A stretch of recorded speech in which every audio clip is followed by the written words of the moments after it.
আসসালামু আলাইকুম সবাইকে। সকালে কিন্তু নাস্তাটা আমাদের সবারই একটু প্যারা মনে হয়। আর এই সকালের নাস্তাটা প্যারা না মনে করে এরকম একটি মজার নাস্তা তৈরি করতে পারেন। ঝটপট খুব সহজে নাস্তাটি তৈরি করা যায়, কোনো রকম বেলাবেলির ঝামেলা ছাড়াই। তো প্রথমে নিয়ে নিচ্ছি এখানে 1 কাপ পরিমাণ ময়দা, বা ময়দার পরিবর্তে আপনারা এখানে আটাটাও ব্যবহার করতে পারেন। দিয়ে দিব স্বাদ মতো লবণ, দিয়ে একটু নাড়াচাড়া করে মিক্স করে নিতে হবে।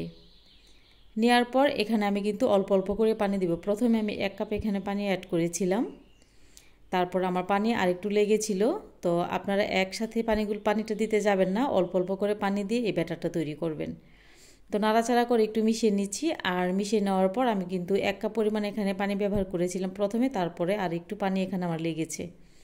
তো টোটাল আমার 1.5 কাপের মতো এখানে পানি লেগেছে। আর পানিটা দিয়ে দেওয়ার পর যখন ভালো করে মিশিয়ে নেওয়া হয়ে গেছে, ওই পর্যায়ে এখানে অ্যাড করছি রেগুলার রান্নার তেল 1 চা চামচ। আর তেলটা দিয়ে দেওয়ার পর আবারও খুব ভালো করে মিশিয়ে নিতে হবে।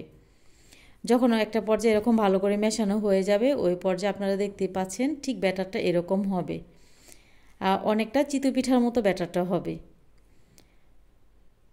তো আমার ব্যাটারটা রেডি। তো এই পর্যায়ে আমি এখন চলে যাব নাস্তা তৈরি করতে।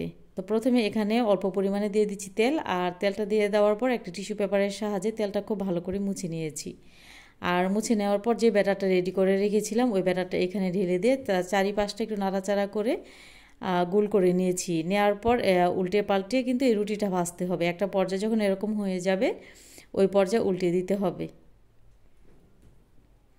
উল্টে পাল্টে রুটিটা ভেজে নেব। এই নাস্তাটা তৈরি করা যতটা সহজ, খেতে ঠিক ততটাই মজার। এভাবে করে আমি সবগুলো রুটি তৈরি করে নেব। তো সবগুলো রুটি তৈরি করে নেওয়ার পর প্যানে দিয়ে দিচ্ছি 2 চা চামচ পরিমাণ রেগুলার রান্নার তেল। আর এখানে টমেটো কাটা দিয়ে দেব পছন্দ মতো। টমেটো কাটাটা দিয়ে দেওয়ার পর টমেটোর উপরে এখানে দিয়ে দেব ডিম। আর ডিমের মধ্যে লবণ দিয়ে ফেটিয়ে নিয়েছিলাম। আর উপরে একটু দিয়ে দিব কালো গোলমরিচের গুঁড়া। কালো গোলমরিচের পরিবর্তে এখানে সাদা গোলমরিচের গুঁড়াটাও এখানে ব্যবহার করতে পারেন।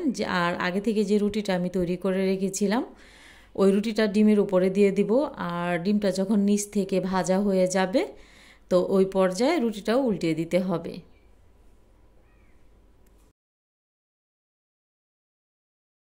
পেঁয়াজ কুচি এবং কাঁচামরিচ কাটা দিয়েছি। আর দিয়ে দেব এখানে টমেটো সস, পছন্দ মতো দিয়ে দিচ্ছি মেয়োনিজ। এই নাস্তাটা কিন্তু ছোট বড় সবাই অনেক বেশি পছন্দ করবে। তো সকালের নাস্তা এরকম একটি নাস্তা পরিবারকে তৈরি করে দিতে পারেন। রেসিপি ভালো লাগলে শেয়ার করার অনুরোধ রইল। রুটিটা উল্টে পাল্টে আবার একটু ভেজে নেব। আর ভেজে নেওয়ার পর এরই মাঝে কিন্তু আমি চুলা থেকে নামিয়ে নেব। তো এভাবে করে আমি সবগুলো নাস্তাই তৈরি করে নিয়েছি।